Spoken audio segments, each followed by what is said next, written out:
नमस्कार दोस्तों, आप सभी लोगों का स्वागत है आपके अपने YouTube channel legal adviser AM में, जहां हम सभी लोग लॉज और बाय लॉज पर चर्चा करते हैं। आपसे निवेदन है कि चैनल को लाइक, शेयर, सब्सक्राइब अवश्य करें, कमेंट में अपनी राय ज़रूर दें।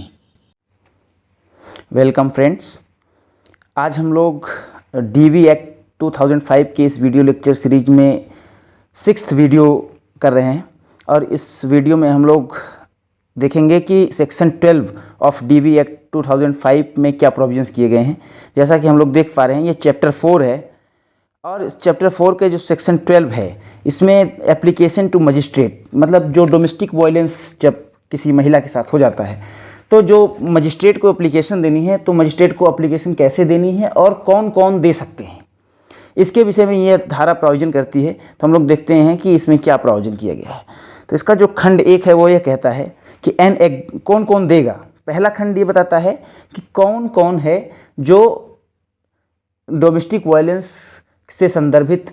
सूचना जो है,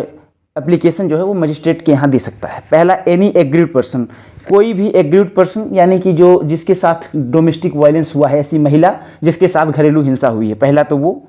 और ए प्रोटेक्शन ऑफिसर, जैसा कि हमने ऊपर वाले खंड में बताया था इसके पहले वाले वीडियो में। तो अगर आपने वो प्रोटेक्शन ऑफिसर वाला, ड्यूटीज़ ऑफ प्रोटेक्शन ऑफिसर, वो वीडियो आपने अगर नहीं देखी है तो आप वहाँ देखेंगे सेक्शन 7, तो आपको समझ में आएगा कि वहाँ पे क्या प्रोविजंस किए गए हैं। तो एक एग्रीड पर्सन कर सकता है या प्रोटेक्शन ऑफिसर, और any other person on behalf of the agreed person, कोई अन्य व्यक्ति भी एग्रीड पर्सन के बिहाफ पर, यानी कि पीड़ित महिला के बिहाफ पर उसके लिए may present an application to the magistrate, application दे सकता है मजिस्ट्रेट के समक्ष, seeking one or more relief under this act,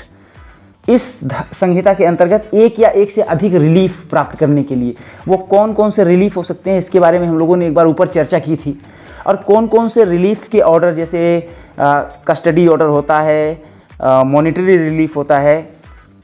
security order होता है, जैसे प्रोटेक्शन ऑर्डर जिसे बोलते हैं, प्रोटेक्शन ऑफिसर होता है तो प्रोटेक्शन ऑर्डर भी मिलता है, कस्टडी ऑर्डर्स भी होते हैं, इस संहिता के अंतर्गत दिए जाते हैं, जिसको अभी हम नीचे के वीडियो में, इसके बाद जो वीडियो आने वाले हैं उसमें हम लोग उसको कवर करेंगे। तो जितने प्रकार के ये ऑर्डर्स होते हैं जो महिलाओं के लिए, उनके मेडिकल परीक्षण के लिए, उनके मॉनिटरी रिलीफ के लिए, उनको कंपनसेशन देने के लिए, वो सारी चीज़ें होती हैं। तो उनमें एक या एक से अधिक ऑर्डर के लिए ऐसा एप्लीकेशन दे सकता है। कौन कौन दे सकते हैं? एग्रीड पर्सन, प्रोटेक्शन ऑफिसर या कोई भी एक व्यक्ति एग्रीड पर्सन के बिहाफ पर।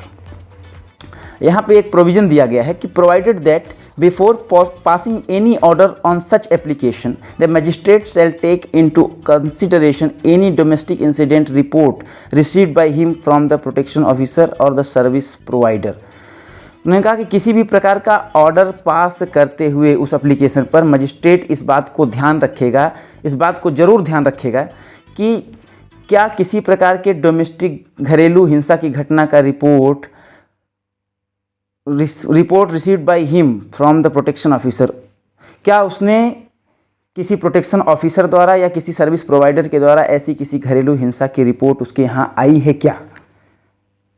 मतलब अगर कोई एप्लीकेशन सीधे सीधे एग्रीड पर्सन द्वारा या उसके बिहाफ पर किसी व्यक्ति द्वारा या पहुंचती है, तो उस पर कोई भी ऑर्डर पास करने से पूर्व यह जरूर देखेगा कि क्या उसके पास उस मामले से संबंधित प्रोटेक्शन ऑफिसर या सर्विस प्रोवाइडर की रिपोर्ट आई है या नहीं। फिर अगर आई है तो उस एप्लीकेशन और जो इनकी रिपोर्ट आई है उनको मिला करके देखने के बाद, एक सिंहावलोकन करने के बाद ही कोई ऑर्डर पास करेगा।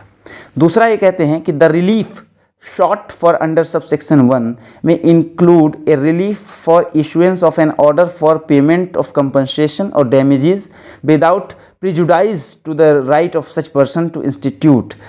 a suit for compensation or damages for the injuries caused by the acts of domestic violence committed by the respondent। उन्होंने कहा कि जो भी कंपनसेशन ऑर्डर देना है वो दिया जाएगा इस बात को समझे बिना कि जो दूसरा पक्ष है क्या उसके पास उस मामले में कोई और वाद संस्थित करने का अधिकार है या नहीं है। Provided that where a decree for any amount as compensation or damages has been passed by any court in favor of aggrieved person, the amount, if any, paid or payable in pursuance of the order made by the magistrate under this act shall be set off against the amount payable under such decree, and the decree shall, notwithstanding anything contained in the Code of Civil Procedure 1908 or any other law for the time being in force, be executable for the balance amount if any left after such set off. उन्होंने कहा कि अगर कोई compensation या damages order pass कर दिया गया है एग्रीड पर्सन के फेवर में और ऐसा कोई अमाउंट है जो कि पीड़ित व्यक्ति द्वारा उस व्यक्ति को दिया जाना है जिसके अगेंस्ट में मुकदमा है, तो अगर उसकी राशि जो है वह कंपनसेशन की राशि से ज़्यादा है तो जितनी राशि है उसको वहीं पर काट लिया जाएगा और बाकी की जो राशि है वो एज इट इज़, जैसे सिविल प्रोसीजर कोड की प्रक्रिया है उस प्रक्रिया के आधार पर उसको वापस कर दिया जाएगा। तो ये मजिस्ट्रेट के सामने कौन कौन एप्लीकेशन दे सकता है और मजिस्ट्रेट कॉग्निजेंस लेने से पहले क्या क्या सावधानियां बरतेगा, इसके बारे में धारा 12 प्रावधान करती है। तो निश्चित तौर से आपको समझ में आया होगा कि इस संहिता के अंतर्गत मजिस्ट्रेट के समक्ष डोमेस्टिक वायलेंस के लिए कौन कौन और किस विधि से एप्लीकेशन दे सकता है और मजिस्ट्रेट कॉग्निजेंस लेने से पहले क्या क्या प्रक्रिया अपनाएगा। धन्यवाद। लाइक, शेयर, सब्सक्राइब और कमेंट जरूर करें।